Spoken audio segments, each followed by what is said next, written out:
November 4th, 1998, Atlanta, Georgia. It was an ordinary autumn morning in Atlanta, Georgia, November 4th, 1998. The trees in the residential neighborhood where Michael and Emma Thompson lived were tinged with shades of orange and red. Dry leaves covered the ground, and the weather was cool. It seemed like just another routine day in a quiet neighborhood. But behind the closed doors of a modest house on a quiet block, something much darker was about to unfold. Michael Thompson, a 34-year-old man, worked as an accountant for a local company. To many, he seemed to be just another reserved guy who didn't really like socializing. He wasn't the type to attend neighborhood parties or talk to his neighbors beyond a brief hello. His behavior, although somewhat antisocial, never aroused great suspicion. People saw him as introverted, perhaps a little strange, but harmless. Emma, his wife, was the opposite. At 32, she was a vibrant woman, active in the community, always involved in social events and charities. She worked as a teacher at a local elementary school, and the students adored her. However, her closest friends began to notice that over the past few months, there was something different about Emma. She seemed more distant, more cautious, almost as if she was avoiding talking about life at home. That morning, Emma woke up early as usual, prepared breakfast, and left for work. Michael, on the other hand, stayed home. He was on medical leave, citing psychological problems. But instead of seeking help, Michael had isolated himself further. He spent hours in the basement, a place Emma rarely visited. It was there, in the dark, surrounded by shelves of old papers and toolboxes, that Michael spent his days, immersed in a sick world. Michael's basement became a refuge for his most disturbing ideas. He had delved deep into the internet, frequenting obscure forums where he found stories and conversations about practices that most people didn't even know existed. Your most recent interest? Cannibalism. What started as a morbid curiosity soon turned into an obsession. Michael began to fantasize about what he read, and over time, these fantasies became more and more specific. He began to focus on his own wife, Emma. As Emma left for work that morning, Michael watched her from the window. Something in his gaze had changed. He no longer saw her as the woman he loved and married 6 years ago. To him, she was now something much darker, an object of his cannibalistic fantasies. He knew these thoughts weren't normal. He knew something inside him was deeply wrong. But instead of seeking help, he decided to embrace his darkness. Later that afternoon, Emma returned home. Michael's demeanor, as always, was distant. He spent most of his time in the basement, but that night he decided to do something different. He went up and sat at the table with Emma, which was rare.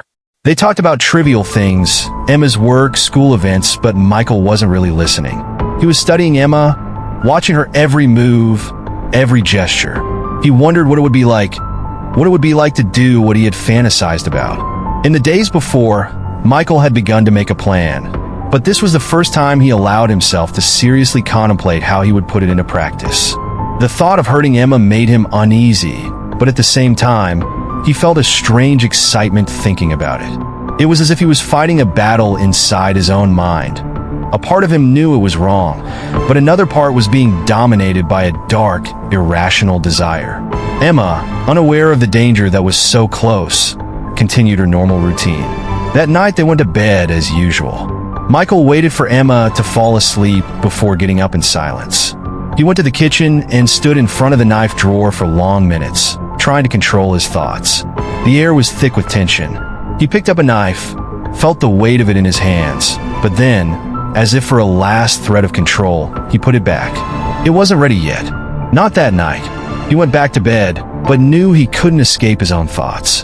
Something was changing inside Michael, and what started as a disturbing fantasy was about to turn into something much more real and much more deadly. The clock on the kitchen wall said 11:47 p.m. The silence in the house was absolute, but in Michael's mind, darkness was just beginning to take over. "Have a good day, Emma," he said, with a tone that seemed both sincere and disturbing. His eyes, however, showed something she had never seen before, a dark intensity, as if he was fighting something inside him. Emma gave a nervous smile, waved at him, and left, but the discomfort persisted. During the day, Emma couldn't stop thinking about Michael. The little signs she had noticed, the way he looked at her, the way he had held her arm. Everything felt wrong. At the same time, she wondered if she was overreacting. He was going through a difficult time, after all. Maybe it was just that. She decided to let it go for now and focus on her responsibilities at school. Meanwhile, Michael was at home, fighting his own mind. He knew he was losing control. Every time he looked at Emma, the dark thoughts came back with a vengeance. He could no longer see her as his wife, as the woman he loved. She had become an object of his sickest fantasies, and he felt as if he was being consumed by an irrational desire to hurt her. In the basement, Michael spent hours trying to distract his mind, but the disturbing images haunted him. He browsed obscure internet forums where he found like-minded people, but instead of feeling relieved, this only fueled his obsession further. The graphic details of the stories he read began to mix with his own fantasies, and Michael began to convince himself that it was only a matter of time before he gave in to his urges. When Emma returned home that night, she noticed that Michael's behavior was even stranger. He didn't greet her as usual and instead sat on the couch, staring at the turned-off television, as if in a trance.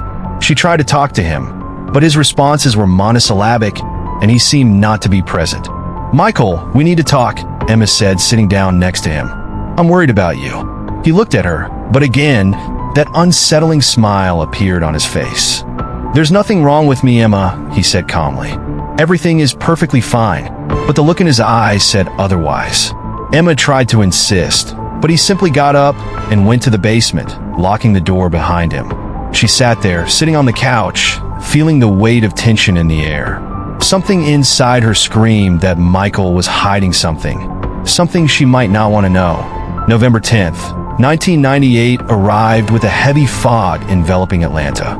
The streets were wet from the rain that had fallen overnight, and the weather seemed to reflect the growing sense of tension and danger that hung over the Thompson household.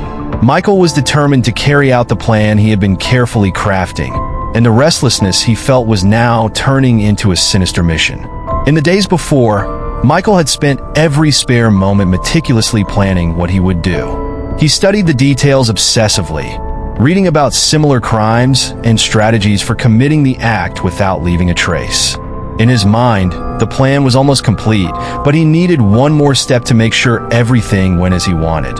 Michael decided to prepare a special dinner for Emma that night.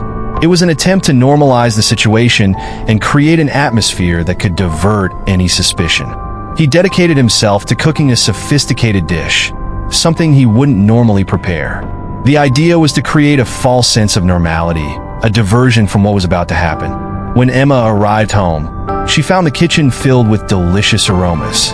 Michael had prepared a dinner of pasta with tomato sauce and basil, a dish he knew she loved. She smiled at his effort and felt temporary relief that he was making an effort to be more attentive. Deep down, she still felt an inexplicable discomfort, but she chose to ignore it, thinking that maybe she was just stressed. Dinner went fairly normally, but there was a palpable tension in the air. Michael tried hard to keep the conversation light and relaxed, talking about trivialities and asking questions about Emma's day. However, Emma noticed that he seemed a little nervous, which was unusual. His eyes were fixed on her with a disconcerting intensity, but she tried not to let it faze her. After dinner, Michael suggested they go watch a movie together in the living room. He chose a light and fun film, trying to keep the atmosphere as relaxed as possible. Emma accepted, trying to go with the flow and maintain a positive attitude. Deep down, however, she couldn't shake the feeling that something was very wrong. Michael, in turn, used this opportunity to set the stage for the execution of his plan. He had made sure that all the tools he would need were readily available, hidden in a strategic place. He had carefully chosen the sharpest kitchen knife, an item he was sure would be essential to what was planned. Additionally, Michael had locked the basement and hidden items he could use to clean up any evidence. While Emma was distracted by the movie, Michael got up under the guise of getting more drinks. He used this time to ensure everything was in its place, mentally reviewing each step of the plan. He was focused and determined, but there was a glint of frenzy in his eyes that was far from unnoticed. After a while, Michael suggested they go to bed. Emma, tired after a long day, quickly agreed. They went upstairs together, and the bedtime routine seemed normal, but Michael was far from relaxed. He was just waiting for the right moment. When Emma lay down, Michael stared at her for a moment. He hesitated for a second, feeling the weight of the decision he was about to make. In his mind, the desire to carry out the plan was in conflict with a fragmented consciousness that still struggled to maintain some control. But the obsession was too strong, and the internal battle was quickly won by cruel determination. Michael stood up carefully, picked up the knife he had hidden, and held it tightly. The plan was about to be put into action, and he knew there was no turning back. He entered the room with the knife hidden behind his back and approached Emma, who was already asleep. As he approached, his heart was beating faster, and he tried to keep his breathing as quiet as possible. He raised the knife and braced himself for the horrible act he had so precisely planned. But something interrupted the flow of his mind. The sound of a telephone ringing in the living room. The loud and insistent ringing cut through the silence of the night and brought an abrupt pause to the tense scene. Michael hesitated, his mind torn between the need to finish what he had started and the need to check the source of the interruption. The phone continued to ring, and Emma, awakened by the sound, began to move in bed. Not knowing what was happening, Michael decided he needed to act quickly. The sound of the phone continued to ring and intensify, creating a distraction he hadn't anticipated. He knew he needed to make a quick decision. End his plan now, or face the possibility of Emma waking up and finding out what was going on. Time was running out, and the tension in the house was palpable. Michael's plan was about to come to a head, and the decision he made that night would forever shape his wife's destiny and his own life. As the phone continued to ring insistently, Michael made one last effort to finish what he had started, his mind gripped by a frightening frenzy. The night was just beginning, and what was about to happen would become a dark chapter in Atlanta's history. On the morning of November 12, 1998, the city of Atlanta was shrouded in thick fog, with humidity hanging in the air. The streets were still wet from the previous night's rain, and the sky was covered in gray clouds. The city seemed to be on pause, as if awaiting the unfolding of the sinister events that would unfold that night. Michael Thompson had spent the morning and afternoon preparing for what he knew he was about to do. The planning was complete, and he had made sure all the details were in order. The knife was hidden and ready, and he had locked the basement to ensure there were no distractions or interruptions. Michael was determined to carry out his plan despite the growing sense of tension and anxiety. Emma, on the other hand, was oblivious to the imminent danger. She had spent the day busy with her usual school activities and social engagements. Despite Michael's efforts to create an atmosphere of normalcy, she still felt a strange sense of restlessness, a feeling she tried to ignore in order to keep her routine as normal as possible. When night fell, Michael was ready. He had spent the day mentally rehearsing each step, ensuring he left nothing to chance.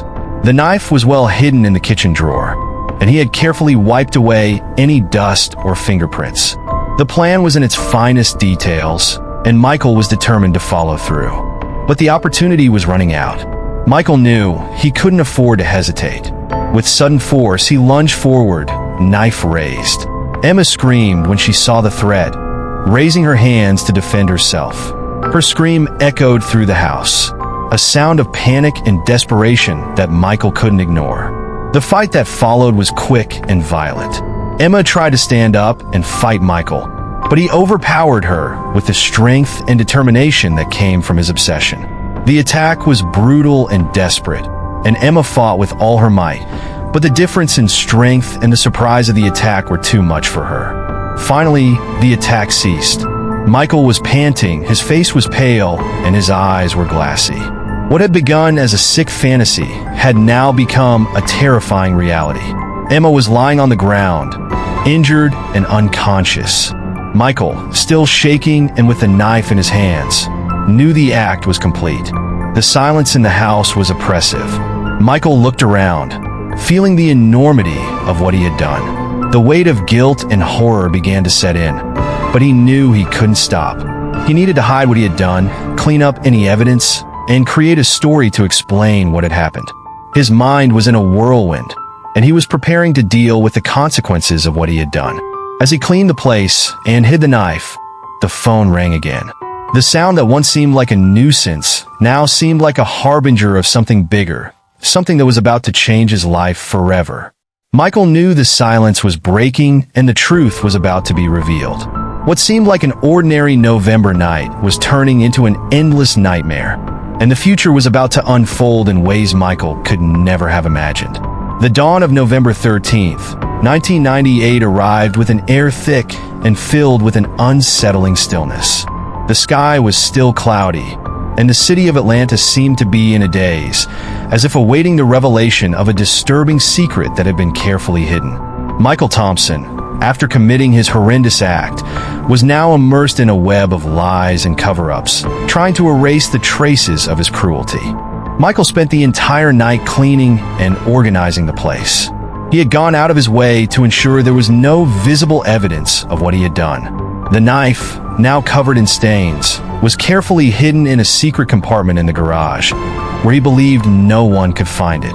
The bloodstains were cleaned with chemicals, and the environment was rearranged to appear as normal as possible.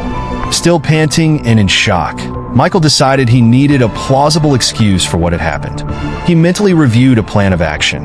He would say that Emma had mysteriously disappeared and that he was desperate to find her. To do this, he needed to create a scene that looked convincing.